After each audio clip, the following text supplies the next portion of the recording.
Welcome to our YouTube channel. امید ہے کہ آپ سب خیریت سے ہوں گے۔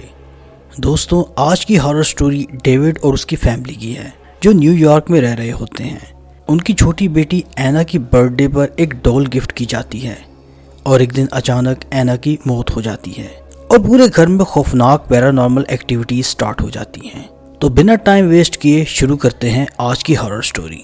ڈیوڈ اپنے بیوی بچوں کے ساتھ نیو یارک میں ایک بہت پرسکون زندگی گزار رہے ہوتے ہیں۔ ان کی بڑی بیٹی اینا 10 سال کی جبکہ بیٹا جیک 8 سال کا تھا۔ اینا کی برتھ ڈے قریب آنے والی تھی، اس لیے ڈیوڈ اپنی وائف جیکلین کے ساتھ زور و شور سے تیاریاں کر رہے تھے۔ گھر کو بہت اچھے سے سجایا گیا تھا، مہمانوں کے لیے بہت سی ڈشز بنائی گئی تھیں اور پھر برتھ ڈے کا دن آ گیا۔ سب نے خوب انجوائے کیا۔ اینا کو بہت اچھے گفٹس ملے تھے، لیکن ایک دور دراز کے رشتہ دار نے جو گفٹ اینا کو دیا تھا، اینا کو سب سے زیادہ پسند آیا تھا اور وہ تھی ایک پیاری سی ڈول۔ اینا کو ڈول اتنی پسند آئی کہ اسے ہر وقت اپنے پاس رکھتی تھی، اس کے ساتھ کھانا کھاتی، سوتی جاگتی، کھیلتی اور جیسے اکثر بچے اپنے ٹوائز کے ساتھ باتیں کرتے ہیں وہ بھی اپنی ڈول سے باتیں کیا کرتی تھی۔ گھر والے بھی خوش تھے کہ ان کی بیٹی کو اچھا گفٹ مل گیا ہے۔ اینا باہر جہاں بھی جاتی تھی ڈول کو اپنے ساتھ لے کر جاتی۔ برتھ ڈے کو ایک ہفتہ گزر چکا تھا، سب کچھ ٹھیک چل رہا تھا۔ اینا اپنے کمرے میں ڈول سے کھیل رہی تھی، جیکلین اپنے کمرے میں کام کر رہی تھی۔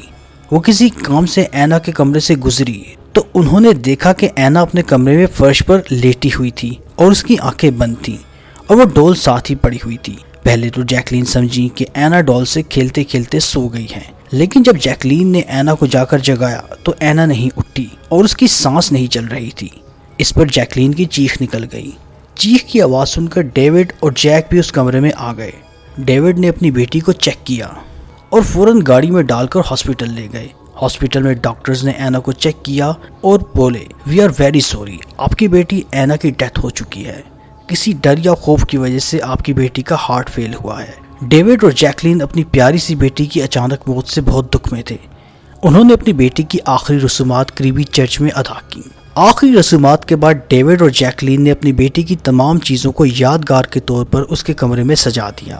اس ڈول کو خاص طور پر ایک شیشے کے باکس میں بند کر کے اینا کے بیڈ روم کے پاس اینا کی تصویر کے پاس رکھوایا گیا، کیونکہ اینا کو یہ ڈول بہت پسند تھی۔ ڈیوڈ اور جیکلین کی زندگی آہستہ آہستہ نارمل ہونے لگی تھی۔ اب وہ اپنے چھوٹے بیٹے جیک پر پوری توجہ دیتے تھے اور اینا کا وہ کمرہ اکثر بند رہتا تھا۔ ایک دن ان کا چھوٹا بیٹا جیک اینا کے کمرے میں چلا گیا تو اچانک اس کی نظر اس ڈول پر پڑی۔ وہ اس ڈول کو دیکھ کر حیران ہوا کیونکہ اس کے بال خود بخود بڑھ چکے تھے۔ وہ فوراً بھاگتا ہوا اپنی امی جیکلین کے پاس گیا۔ جیکلین نے جب اینا کے کمرے میں آ کر دیکھا تو اسے بھی ایسا ہی لگا۔ اس نے ڈیوڈ کو یہ بات بتائی تو ڈیوڈ نے اینا کی وہ پرانی تصاویر نکالی جس میں اس نے وہ ڈول اپنے ساتھ پکڑی ہوئی تھی۔ جب انہوں نے ڈول کو کمپیئر کیا تو واقعی ڈول کے بال بڑھ چکے تھے۔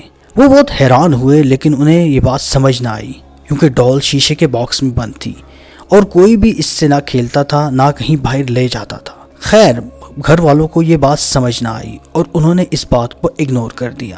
لیکن ایک دن جیک چپکے سے اینا کے کمرے میں گیا اور اینا کے ٹوائز سے کھیلنے لگا تو اسے ایسا محسوس ہوا جیسے وہ ڈول اس کی طرف دیکھ رہی ہے اور اسے گھور رہی ہے۔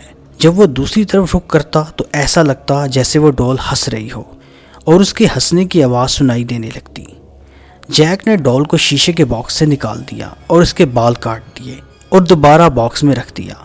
یہ بات اس نے کسی کو نہیں بتائی۔ اس دن کے بعد سے عجیب و غریب واقعات رونما ہونا شروع ہو گئے۔ اینا کے روم سے کسی کے چلنے کی آوازیں آتی تھیں۔ جب میڈ اینا کے کمرے کی صفائی کرنے جاتی تو اسے اپنے پیچھے ہنسنے کی آواز آتی تھی۔ پھر پورے گھر والوں کو ڈراونے خواب آنا شروع ہو گئے۔ ڈیوڈ اور جیکلین کو اس ڈول پر شک ہونے لگا۔ جیک نے ڈول کے بال کاٹنے کی بات بھی ڈیوڈ کو بتا دی تھی، لیکن ابھی تک ڈیوڈ اور جیکلین نے اس ڈول کے بارے میں کوئی فیصلہ نہیں کیا تھا کیونکہ وہ ڈول ان کی پیاری بیٹی اینا کو بہت پسند تھی۔ پھر ایک رات ڈیوڈ نے دیکھا کہ وہ ڈول کچن کی طرف جا رہی تھی۔ ڈیوڈ نے فوراً اینا کے روم میں جا کر دیکھا تو شیشے کا باکس خالی تھا۔ اس نے فوراً جیکلین کو بلایا اور جیسے ہی اینا کے روم میں گئے تو ڈول پھر سے شیشے کے باکس میں رکھی ہوئی تھی۔ اب ڈیوڈ اور جیکلین سمجھ چکے تھے کہ اس ڈول کے ساتھ کوئی پیرانارمل ایکٹیویٹی جڑی ہوئی ہے۔ ڈیوڈ نے اپنے ایک پرانے دوست جو کہ چرچ میں کام کرتے تھے انہیں گھر بلایا اور ساری بات بتائی۔ ان کے دوست نے اینا کے کمرے کی ساری چیزیں دیکھیں اور آخر میں کچھ پڑھنا شروع کر دیا۔ اپنی پڑھائی ختم کرنے کے بعد انہوں نے شیشے کے باکس کو اٹھایا اور ڈول کو گھر کے تہہ خانے میں رکھوا دیا اور تہہ خانے کا لاک لگوا دیا۔ انہوں نے بتایا کہ اس ڈول کے ساتھ کچھ شیطانی عمل کیا گیا تھا اور یہ ڈول اب پوزیسڈ تھی۔ فی الحال اسے تہہ خانے سے باہر نہ نکالنا، میں آج سے عمل سٹارٹ کرتا ہوں، امید ہے 7 دن تک اس ڈول سے شیطانی طاقت نکل جائے گی۔ لیکن اس دن کے بعد سے گھر میں پیرانارمل ایکٹیویٹیز بڑھ گئیں۔ رات کو تہہ خانے سے کسی عورت کے ہنسنے اور رونے کی آوازیں سنائی دیتیں۔ ایسا محسوس ہوتا جیسے گھر میں کوئی تیز چل رہا ہو۔ وہی ساری چیزیں گھر والوں کو خواب میں بھی نظر آتی۔ ان سب چیزوں سے تنگ آ کر ایک دن ڈیوڈ نے غصے میں تہہ خانے سے اس ڈول کو باہر نکالا اور باہر پھینک دیا۔ اس کے بعد سے گھر میں پیرانارمل ایکٹیویٹیز ایک دم سے ہونا بند ہو گئیں۔ لیکن اس دن سے ڈیوڈ کی طبیعت خراب رہنے لگی اور کچھ دن بعد ڈیوڈ کی ڈیتھ ہو گئی۔ ڈاکٹرز نے جیکلین کو بتایا کہ ڈیوڈ کا ہارٹ اچانک بند ہو گیا تھا، جیسے ان کی بیٹی اینا کے ساتھ ہوا تھا۔ جیکلین نے ڈیوڈ کے اس دوست کو بلایا۔ اس دوست نے بتایا کہ ڈیوڈ نے ڈول کو گھر سے نکال کر بہت بڑی غلطی کی تھی اور اب وہ شیطانی طاقت اس گھر کو اور نقصان پہنچائے گی۔ اب یہ گھر چھوڑنا ہوگا کیونکہ اب یہ پورا گھر پوزیسڈ ہو چکا ہے۔ چنانچہ جیکلین نے اس گھر کو چھوڑنے کا فیصلہ کر لیا اور ضروری سامان اور جیک کو لے کر وہ گھر چھوڑ دیا اور نیو یارک کے ایک دور دراز علاقے میں شفٹ ہو گئی۔ آج بھی وہ گھر بند پڑا ہے اور اکثر وہاں سے خوفناک آواز آتی ہے۔ اکثر لوگوں کو ایک عورت اس گھر کی چھت پر کھڑی نظر آتی ہے اور اس گھر کی ونڈو پر وہ ڈول اکثر لوگوں نے کھڑی دیکھی ہے، جبکہ سب کو پتا ہے کہ اس گھر میں اب کوئی نہیں رہتا۔ تو دوستو، یہ تھی آج کی ہارر سٹوری۔ امید ہے کہ آپ کو پسند آئی ہوگی۔ اگر آپ کو ہماری ویڈیوز اچھی لگتی ہیں تو ہماری ویڈیوز کو لائک کریں اور اپنے دوستوں کے ساتھ شیئر کریں۔ دیکھتے رہیے کتاب نامہ ہارر سٹوریز۔